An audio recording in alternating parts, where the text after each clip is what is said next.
Tema firman Tuhan saat ini, pendeta jangan cuma jago di mimbar, tapi harus jago di lapangan. Kebenaran firman Tuhan yang terdapat di dalam Matius 17 ayat yang ke-12. Perumpamaan tentang domba yang hilang. Bagaimana pendapatmu jika seorang mempunyai 100 ekor domba dan seekor di antaranya sesat? Tidakkah ia akan meninggalkan yang 99 ekor di pegunungan dan pergi mencari yang sesat itu? Saudara yang dikasihi Tuhan, puji Tuhan sampai saat ini tahun 2024 kami dipercayakan Tuhan sudah 19 tahun mengembalakan jemaat Tuhan yang Tuhan percayakan. Kami merintis pelayanan ketika diutus Tuhan dari kampung kami di Sulawesi Utara, tiba di Papua di kota Jayapura. Kami melayani dari 0 jemaat, tidak ada jemaat. Tetapi sampai hari ini kami melihat bagaimana penyertaan Tuhan terjadi. Saudaraku, menjadi gembala, menjadi pendeta itu tidak gampang. Ada satu tanggung jawab yang besar dengan Tuhan yang harus kita kerjakan. Menjadi gembala, menjadi pendeta, menjadi majelis, bukan hanya kita mampu berdiri di atas mimbar dan berkhotbah, menyampaikan firman. Tidak hanya sampai di situ, tetapi menjadi pendeta, jadi gembala, menjadi pemimpin gereja, harus mencari domba-domba yang terhilang. Saudaraku, kami setiap hari Minggu kami mengevaluasi pelayanan. Kalau ada jemaat yang kami perhatikan, sudah 1 minggu ini dia tidak ibadah, minggu depan dia tidak ibadah, minggu depannya lagi tidak ibadah. Saudaraku, kami harus mengambil keputusan, kami harus berkunjung.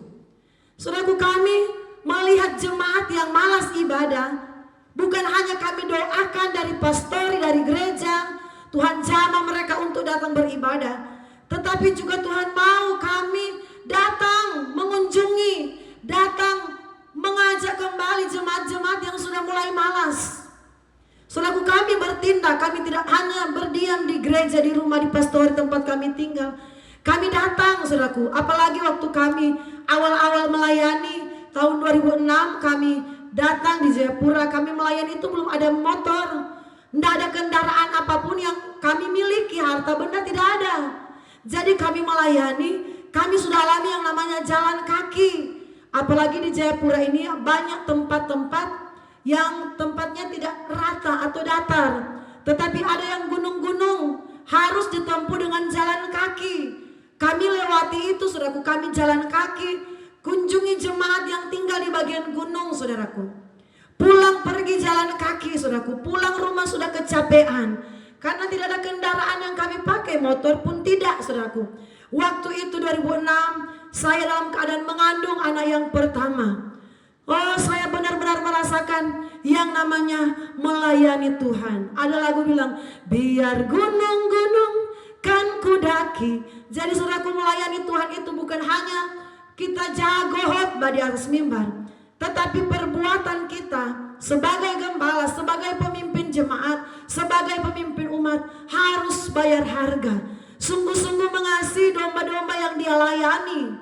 Saudaraku, puji Tuhan, sampai hari ini Tuhan memberikan kami kekuatan, kesanggupan. Saudaraku, kami tidak mau menjadi pendeta yang hanya jago berkhotbah, tetapi kami mau turun lapangan. Kami mau tangan kami ini bekerja buat Tuhan, kaki kami ini bekerja buat Tuhan. Saudaraku, kalau kami ada kegiatan pembangunan gereja, banyak kali itu saudaraku kami tidak pakai kenek. Kami cuma sewa satu tukang, dan yang jadi kenek ialah suami saya, Bapak Gembala, saya sendiri dan anak-anak kami.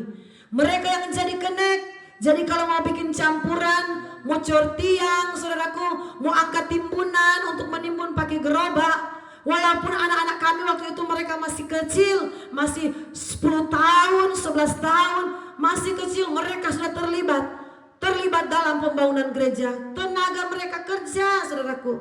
Lagu berkata, tanganku kerja buat Tuhan, mulutku memuji namanya, kakiku berjalan cari jiwa, upahku besar di surga. Kami percaya Tuhan yang memberikan kami berkat. Amin. Kami tidak sayang-sayang dengan tenaga kami. Kami sewa satu tukang, saudaraku, untuk apa? Supaya ya dengan keadaan, sehingga kami tidak memboroskan keuangan. Tenaga kami manfaatkan, kami korbankan untuk melayani Tuhan. Kami campur semen, saudaraku. Kami tidak pusing orang berkata, pendeta kok turun kerja, campuran, bantu tukang kerja. Kami tidak pusing dengan perkataan orang, tetapi kami mau hidup menyenangkan Tuhan. Selagi Tuhan kasih kami kekuatan, kami tidak mau hanya jago khotbah di atas mimbar. Apalah artinya? Semua pendeta mungkin bisa seperti itu, tetapi hanya sedikit pelayan Tuhan, hanya sedikit majelis penatua yang mau terjun dalam pekerjaan Tuhan. Ada kerja bakti, libatkan dirimu bekerja. Saudaraku, kami bekerja. Pernah tidak ada, saudaraku, jemaat yang bantu, hanya kami dan tukang yang bekerja. Capek sekali rasanya, saudaraku, tetapi hati kami tetap mengucap syukur. Hati kami bersuka cita, karena ini bagian dari yang namanya melayani. Melayani itu harus pikul salib. Melayani itu jangan suka hanya yang senang-senang, saudaraku. Melayani itu jangan suka yang enak-enak saja, saudaraku. Tetapi melayani Tuhan itu harus berkorban. Berkorban waktu, berkorban tenaga, berkorban materi. Apa yang bisa dikorbankan, kami belajar korbankan untuk Tuhan. Kami melayani ketika kami baru datang. Kami, saudaraku, sudah hamil besar waktu itu. Saya cuma naik taksi. Saya bilang sama suami, yang saya sudah capek kalau jalan kaki. Kami naik taksi, saudaraku, turun taksi. Taksi kalau di Jayapura ini, saudaraku, bukan taksi seperti di Jakarta yang penumpangnya 2 orang 1 orang. Tapi taksi yang ada di Jayapura itu angkutan umum. Satu taksi itu atau satu angkutan itu banyak orang. Dan di Jayapura panasnya luar biasa. Kami merasa panas, geras, tetapi itulah melayani Tuhan.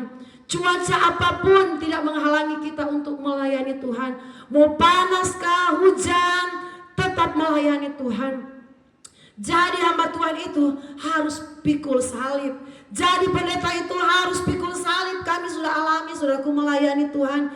Kami melayani berkunjung, saudaraku, di jemaat yang jauh sekali kami tetap datangi. Cuma satu ibu, suaminya waktu itu masih agama seberang, tidak seiman. Kami layani ibu ini, kami datang, kunjungi, doakan supaya imannya bertumbuh. Saudaraku, kami tidak pilih-pilih jemaat. Karena jemaatnya kaya jadi selalu dikunjungi. Tidak. Jemaat yang miskin sekalipun, jemaat yang hidupnya dapat sayang, tetapi kami tetap layani. Kami mau menjadi gembala, mau menjadi pendeta yang tulus, melayani dengan ikhlas jemaat Tuhan. Karena kami percaya melayani itu adalah satu tanggung jawab yang besar. Melayani Tuhan itu adalah satu panggilan. Melayani Tuhan itu adalah satu kepercayaan. Saudaraku, kalau engkau dipercayakan Tuhan, apapun tugasmu, lakukan dengan segenap hati. Apapun tugasmu di gerejamu, apapun itu, lakukan dengan sungguh-sungguh. Maka Allah dari tempat yang maha tinggi akan mencurahkan berkat yang indah atas dirimu. Berkat Tuhan bukan hanyalah uang. Tetapi kalau kau sehat, masih bernafas, luar biasa berkat Tuhan itu. Kalau engkau ada sampai hari ini, itu berkat Tuhan. Yang harus kau muliakan adalah Tuhan Yesus. Lakukan dengan sepenuh hati, lakukan dengan baik apapun tugas yang dipercayakan Tuhan atas dirimu, supaya engkau melihat bagaimana pemeliharaan Tuhan terjadi atas hidupmu. Puji Tuhan, Tuhan memberkati. Shalom.